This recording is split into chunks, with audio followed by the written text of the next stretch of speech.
دیکھو ایک چیز کا خوب خیال کرو، اپنے آپ کو ہمیں عملی زندگی سے جوڑنا پڑے گا۔ یہ تو آج اجتماعی دعا ہوئی، حقیقت بتاؤں مجھ سے اجتماعی دعا نہیں مانگی جاتی ہے۔ اللہ کا بڑا فضل ہے، مجھے عادت ہے کبھی کبھار، میں نہیں کہہ رہا کہ کوئی بہت نیک ہوں، جب بھی کچھ توفیق ٹوٹی پھوٹی ملتی ہے دعا مانگنے کا لطف تنہائی میں آتا ہے۔ یہ تو اس لیے تاکہ لوگوں کو تھوڑا سا دعا مانگنے کا سلیقہ آ جائے، تھوڑا سا اللہ کے سامنے گڑ گڑانے کا ذوق پیدا ہو جائے۔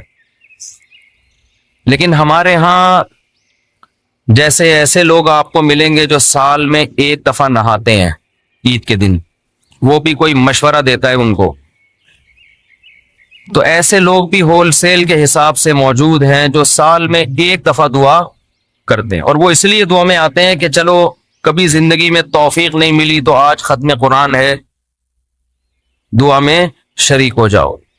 غنیمت ہے، نہ ہونے سے یہ بھی بہتر ہے۔ لیکن حقیقت یہ ہے کہ جس کو تنہائیوں میں اللہ کے سامنے مانگنے کی عادت کا چسکا لگ گیا اس کی زندگی بن جاتی ہے۔ ہر ایک کا اپنا تجزیہ ہوتا ہے نا، بزرگوں کے ارشادات بھی ہوتے ہیں، فلاں بزرگ نے یہ فرمایا، فلاں نے یہ فرمایا، فلاں نے یہ ہوتا ہے نا، ان کے اپنے ذوق ہوتے ہیں۔ میں بزرگ تو نہیں ہوں لیکن آج کل فرما بہت کچھ رہا ہوں، تو اگر آپ کہہ سکتے ہیں جی میں نے یہ فرمایا، فرمانے پر گورنمنٹ کی طرف سے کوئی پابندی نہیں ہے، اور تجربے انسان شیئر کر سکتا ہے، اس پہ بھی کوئی پابندی نہیں ہے۔ یہ میں اس لیے کہہ رہا ہوں کہ یہ نہ سمجھے کہ مفتی صاحب بہت بڑے آج کل بزرگ بنے ہوئے ہیں اور آج کل فرمانا بھی شروع کر دیا انہوں نے، فرمودات ہوتے ہیں نا بزرگوں کے۔ ایک بات خوب اچھی طرح سمجھ لیں کہ دعا سے زیادہ مشکل عبادت میرے علم میں کوئی نہیں ہے۔ دنیا کا سب سے مشکل کام کیا ہے؟ دعا مانگ، اور دعا سے بڑی عبادت بھی کوئی، بولو نا بھائی، نہیں، مشکل بھی اور سب سے بڑی کا مطلب کیا ہے؟ اللہ کا قرب، اللہ سے تعلق، اللہ سے محبت، اللہ اور بندے کا لنک جتنا دعا کے ذریعے بنتا ہے، میرا اپنا تجربہ یہ ہے کہ اتنا کسی اور عبادت سے نہیں، حتیٰ کہ روزے، زکوٰۃ، نماز سے بھی نہیں بنتا۔ میرا تجربہ ہے، غلط بھی ہو سکتا ہے۔ ابھی میں نے ارشاد فرمانا بولا تھا نا، ارشاد فرمایا پر تو آپ تھکے ہوئے بھی ہیں، تھوڑا سا چٹکلے بھی سنا دیتا ہوں۔ فرمایا پہ بہت دفعہ ایک لطیفہ سنا چکا ہوں، نئے لوگ آ جاتے ہیں۔ ہمارے ایک دوست تبلیغی جماعت میں گئے، کوئی دیہاتی بھی ان کے ساتھ تھے۔ جب انہوں نے بیان شروع کیا کسی گاؤں میں، تو بیان میں کہنے لگے، فرمایا جو آدمی نماز نہیں پڑھتا وہ ایسے ہے جیسے زنا کرنے والا، فرمایا جو آدمی نماز نہیں پڑھتا وہ ایسے جیسے قتل کرنے والا، فرمایا ایسے، فرمایا کیا کہہ کے حدیثیں آ رہی ہیں۔ یہ صاحب کہتے ہیں میں نے سوچا کہ یار یہ حدیثیں آج میں پہلی مرتبہ سن رہا ہوں، فرمایا ہم نے تو کبھی نہیں سنا کہ نبی نے ایسے فرمایا۔ کہہ رہے میں نے بیان کے بعد اس کو پکڑ لیا کہ یار آج تو نے اتنا کچھ کہا کہ فرمایا، ہم جب کہتے ہیں فرمایا تو مراد نبی نے فرمایا نا، تو یار یہ جو اتنی ساری حدیثیں تو سنا رہا ہے کہ جو نماز نہیں پڑھتا ایسے جیسے قتل کیا، جو نماز نہیں پڑھتا ایسے جیسے زنا کیا، تو کس نے یہ فرمایا؟ کہہ رہے ہم نے فرمایا۔ کیا کہہ رہے؟ ہم نے فرمایا۔ ہم نے کہا بھائی یہ تیرے فرمودات کے لیے لوگ یہاں نہیں بیٹھ، کچھ بھی فرما دے۔ لیکن جیسے اس نے کچھ بھی فرما دیا، گورنمنٹ کی طرف سے فرمانے پر پابندی نہیں ہے، لیکن اس نے تو ویسے ہی فرما دیا نا۔ لیکن میں جو کچھ فرما رہا ہوں اس کے پیچھے ایک تجربہ ہے، ایک لاجک ہے، ایک دلیل ہے، ایسے ہی ہوائی بات نہیں ہے۔ سب سے زیادہ انسان کو اللہ کے قریب کرنے والی عبادت دعا، سب سے مشکل عبادت بھی کون سی ہے؟ بولو، دعا۔ آپ کہیں گے یار یہ کہاں سے مشکل ہوگی، روزہ کتنا مشکل ہے، صبح سحری میں اٹھو، سارا دن جو ہے وہ نہ کھاؤ نہ پیو۔ بہت سے لوگ کہتے ہیں روزے میں اللہ صرف ایک گھونٹ چائے کی اجازت دے دیتا نا، صبح جب سحری کے بعد فجر پڑھ کے 1 گھنٹہ سو کے جب اٹھتے ہیں تو ایسا لگتا ہے جیسے قبر سے کسی مردے کو اکھاڑا جا رہا ہے.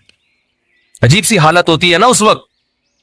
اسی طرح آفس میں پہنچ جاتے ہیں, پھر اگر ایک آدھ گھونٹ چائے پینے کی اجازت ہوتی کیسے فریش ہو جاتے, لیکن اللہ نے اجازت نہیں دی.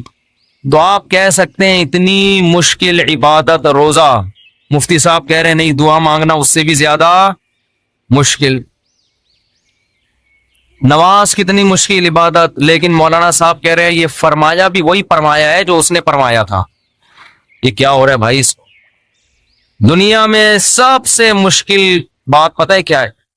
الفلاحیہ کا اسپیکر ٹھیک ہو جائے. حقیقت یہ کبھی ٹھیک, دیکھو اسٹائل دیکھو, ادھر پیٹا لگا ہوا ہے, ادھر بھی کبھی ادھر ایک اور لگا ہوا ہے, پھر بھی بیچارے لگے رہتے ہیں. یہ کہتے ہیں جنات ہیں. تو آپ کہہ سکتے ہیں بھائی کیسے مشکل ہے. اصل میں دعا, اور ایک اور اشکال ہوگا, آپ کہتے ہیں لوگ تو بہت دعائیں مانگتے رہتے ہیں. کتنی دعائیں مانگتے ہیں نا, صبح شام دعائیں مارکیٹ میں چل رہی ہیں ہول سیل کے حساب سے. اصل میں وہ دعائیں پڑھی جا رہی ہیں, مانگی بولو. دعا پڑھنا بہت آسان. یونس علیہ السلام نے مچھلی کے پیٹ میں لا الہ الا انت سبحانک انی کنت من الظالمین کہہ کے دعا پڑھی نہیں تھی, یہ دعا مانگی تھی. اور ہم کیا کر رہے ہوتے ہیں؟ پڑھ رہے ہو. جتنے مرد یہاں بیٹھے ہیں, جتنی خواتین بیان سن رہی ہیں اوپر, ان سے گزارش ہے کہ اپنے معمولات میں دعا کا اضافہ کریں اور اللہ سے دعا مانگنے کا معمول بنائیں. دعا مشکل کیوں ہے یہ میں بتانا چاہ رہا تھا. باقی جتنی عبادتیں ان میں کتنی ٹینشن ہوتی ہے, وضو کرو, پھر چل کے آؤ, صبح سحری میں اٹھو, روزہ رکھو. دعا میں تو کچھ بھی نہیں ہے, یوں کرو اور پڑھنا شروع کر دو. اصل میں دعا نام ہے دل کے لگنے کا, جذبے کے ساتھ مانگنے کا. شیطان انسان کو یہ باور کراتا ہے کہ تو مانگتا ہے ملے گا تجھے کچھ بھی نہیں, اس لیے مانگتا ہے ہی نہیں, پڑھتا ہے. کیونکہ جب مانگ رہے ہوتے ہیں نا تو پتا ہوتا ہے کہ ملنے والا بولو کچھ بھی نہیں. لیکن چونکہ مسلمان ہیں, شاید ٹرائی کر کے دیکھتے ہیں, شاید کچھ ہو جائے, تو زبان تھوڑی کھس جائے گی. اس جذبے سے جب دعا مانگی جاتی ہے تو وہ دعا نہیں کہلاتی. دعا کا مطلب یہ ہوتا ہے کہ میں نے جس کے دربار میں ہاتھ پھیلائے ہیں وہ بڑا جواد اور کریم ہے. اور نبی نے فرمایا اللہ کو اس بات سے شرم اور حیا آتی ہے کہ کوئی اس کے سامنے ہاتھ اٹھائے اور اللہ ان ہاتھوں کو خالی واپس کر دے. جیسے علاقے کا سیٹ ہو, سخی بھی ہو, کوئی بھیکاری اس کے پاس آئے اور وہ سیٹ اسے دھکے دے کے نکال دے تو اسے شرم آئے گی اگر وہ غیرت مند ہوگا. تو اللہ سے زیادہ غیرت مند دنیا میں کوئی بھی نہیں ہے. تو جن کو یہ احساس ہو جاتا ہے نا کہ جو ہم مانگ رہے ہیں وہ مل رہا ہے, تو آپ سوچو ایک بادشاہ نے آپ کو آفر دے دی کہ یار جو 1 گھنٹے میں جتنا مانگنا ہے مانگ لو, میں سب دے دوں گا.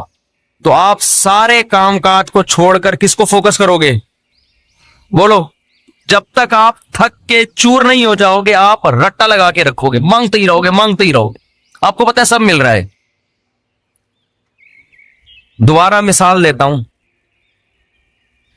وزیر اعظم آ گئے بھی آپ کے پاس, آپ کے گھر پہ عیادت کے لیے, کورونا میں کوئی کیس چل رہا تھا, ایک مثال دے رہا ہوں, ایسا ہوتا نہیں ہے لیکن first ones upon a time. اور اس نے آپ بلکہ بلینک چیک دے دیا آپ کو, کسی IMF نے بلینک چیک دے دیا, جتنے پیسے بولو گے مل جائیں گے. ایسا ہوتا نہیں ہے, مثال دینے پر گورنمنٹ کی طرف سے کوئی پابندی نہیں.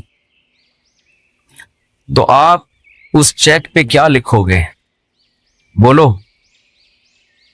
5 روپے, 10 روپے, 20 روپے, 30 روپے. وہ کہہ کہ ایک ہی دفعہ بھرنے کی اجازت ہے, دوبارہ آپشن. آپ پتہ کیا کرو کہ جو اس میں ہند سے جہاں لکھے جاتے ہیں نا, 9 سے شروع کرو گے, وہ بھی چھوٹا سا 9 لکھو گے تاکہ جتنے 9 اس میں گھسیڑے جا سکتے ہیں میں